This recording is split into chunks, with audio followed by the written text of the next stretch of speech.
지난 시간에 이어서 오늘은 대사치료에서 매우 중요한 철분에 대한 얘기를 하고자 합니다. 첫 번째, 에너지원으로 빨리 쓸 수 있는 포도당이 1번으로 중요했다면 두 번째로 중요한 게 철분인데요. 철분은 제가 지금 방금 말씀드렸던 포도당 대사, 지질 대사, 단백질 대사, 핵산이 복제되거나 증식하는 그 모든 화학작용에 촉매 역할을 한다는 것입니다. 그래서 만약에 철분의 흡수가 제한되고 억제될 수 있다면 빠른 분열 증식은 대폭 줄어들 수 있다는 뜻입니다. 그래서 철분을 어떻게 하면 좀 억제하고 줄일 것인가, 그걸 주로 철분 킬레이션이라고 하죠. 철분 해독 또는 철분의 흡수를 억제함이라고 할 수 있습니다. 자, 이 내용을 이 그림을 보고 한번 보도록 하겠습니다. 보통 정상세포이고요. 여기는 암세포입니다. 정상세포의 구조에서 대표적 차이가 있다면 정상세포는 트랜스페린 리셉터라고 해서 철분을 세포 안으로 들일 수 있는 리셉터가 한 개가 있다, 이렇게 표현할 수 있는데, 그에 반해서 암세포는 이렇게 보시다시피 3개나 있습니다. 그러니까 철분이 빠르게 많은 수량이 필요하다는 것을 보여주고 있는 것이죠. 그리고 그것뿐만 아니라 정상세포에서는 철분이 촉매작용을 한 다음에 남아있는 것들이 밖으로 이렇게 배출되는 구조가 잘 활성화되어 있습니다. 배출되는 통로가 트랜스폴틴인데요. 이 트랜스폴틴을 막는 것, 통로가 활성화되지 않게 하는 것의 대표적인 게 또 헵시딘이라는 게 있습니다. 정상세포는 다시 정리해 보면 철분의 필요도가 1 정도이고요. 이게 딱 역할을 한 다음에 빠져나가는 것은 활성화되어 있다, 이렇게 표현되는데, 그에 비해서 암세포는 철분의 흡수 정도가 3배 정도로 훨씬 많은 걸 받아들이려 하고 있고요. 그리고 철분이 촉매작용을 한 다음에 빠져나가게 되는 페로폴틴이 억제되어 있습니다.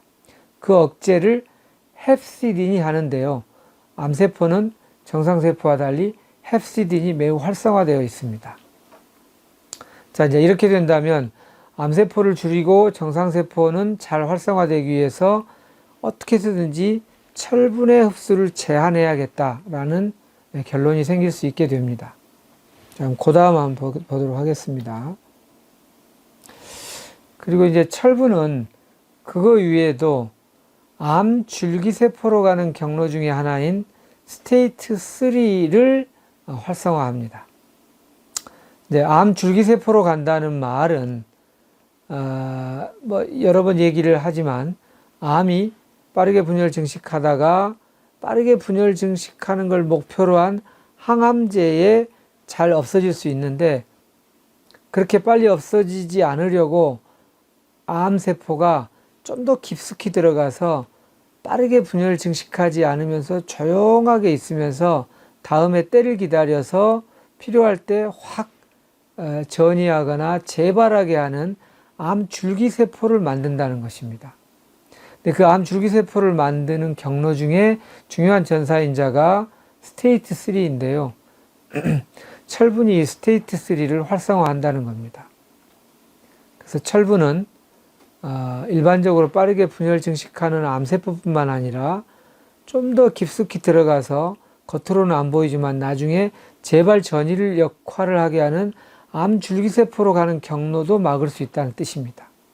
그래서 철분의 흡수 억제는 매우 중요하다는 것이고요. 또 그것뿐만 아니라 면역세포 중에 중요한, 우리가 많이 들어본 대식세포가 있습니다. 영어로 마크로파지인데요.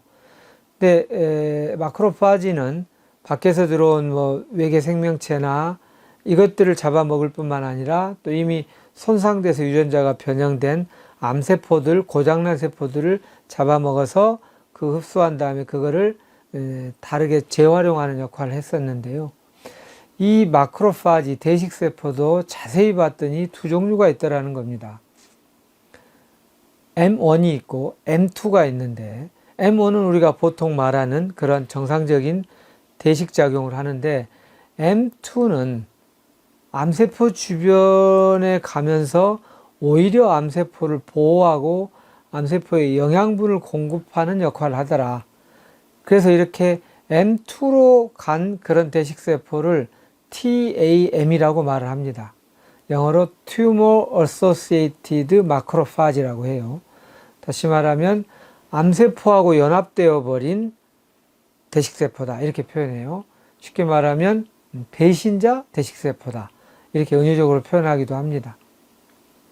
근데 철분은 이렇게 TAM 암과 연합되어 버린 마크로파지, 다시 말하면 M2 경로를 가게 하는 데에 그거를 활성화한다는 것입니다. 그래서 철분은 이때에도 암을 치료하는데 매우 안 좋은 역할을 하는 것이죠. 또 그것뿐만 아니라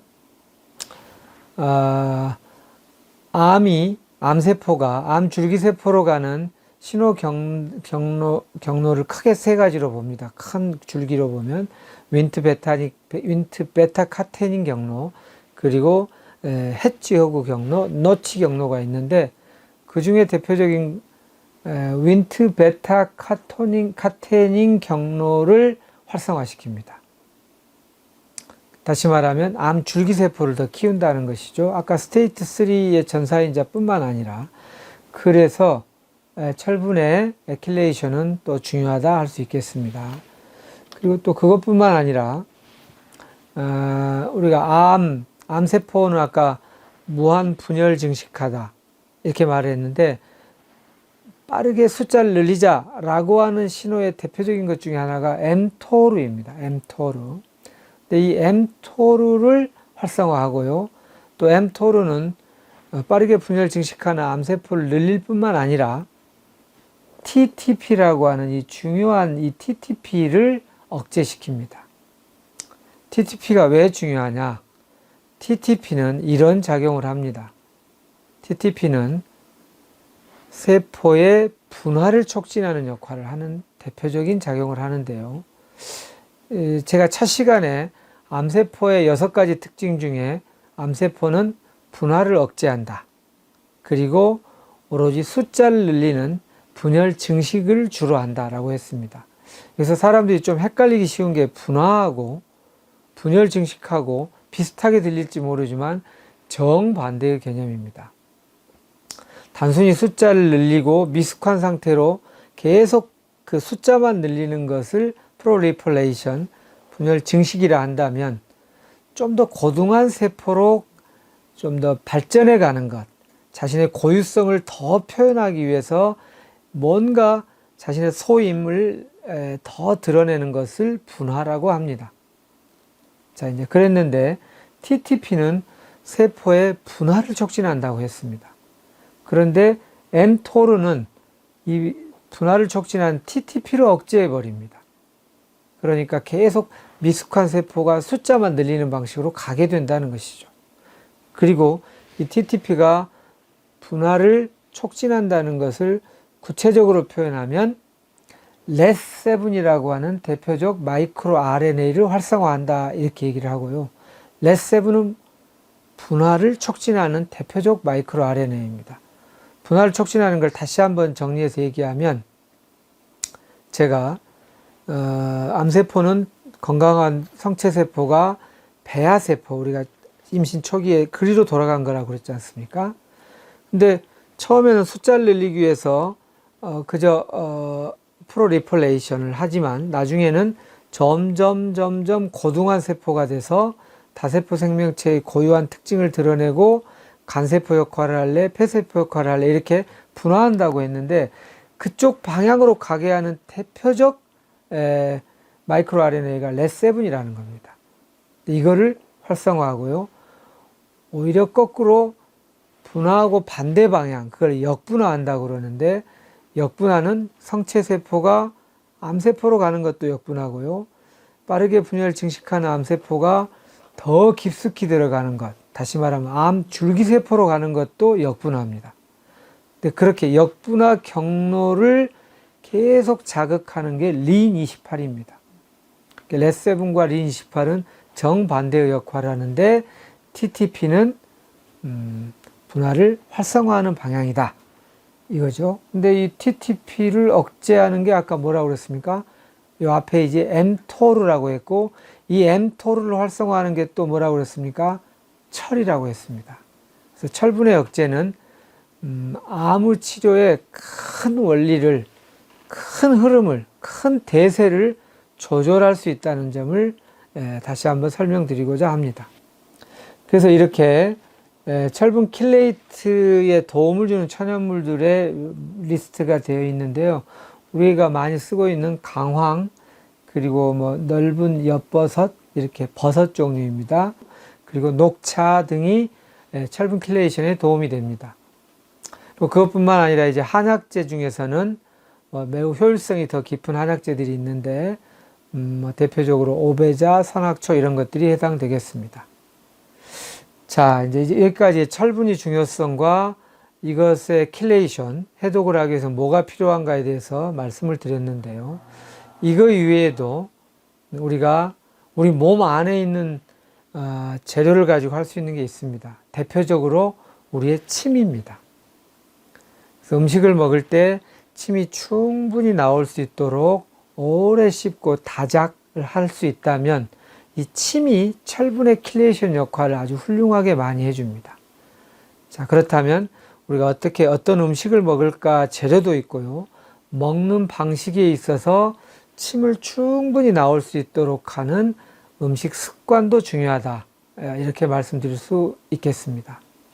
오늘은 철분의 중요성, 그리고 철분의 킬레이션을 위해서 무엇을 할 수 있을지에 대해서 간략히 살펴봤습니다. 이 시간 여기까지 마치도록 하겠습니다. 수고하셨습니다.